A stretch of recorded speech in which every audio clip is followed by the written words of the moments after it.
Let's see what these bowls are made out of. They come in two colors. Really curious what these are made out of. So let's taste it.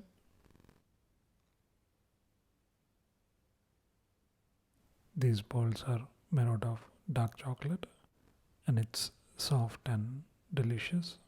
Looks like both of them are made out of dark chocolate. Even the base is dark chocolate. These beautiful bold chocolates are from Aubree. The whole thing costs 250 rupees or $3 or so. I was making these videos while watching this beautiful view.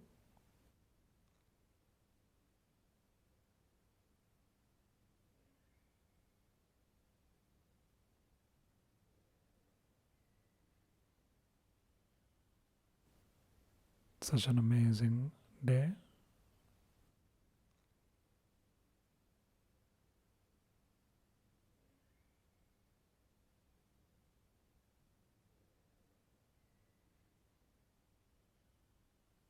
This video was made at Ritz-Carlton in Bengaluru. Quite nice. Check it out.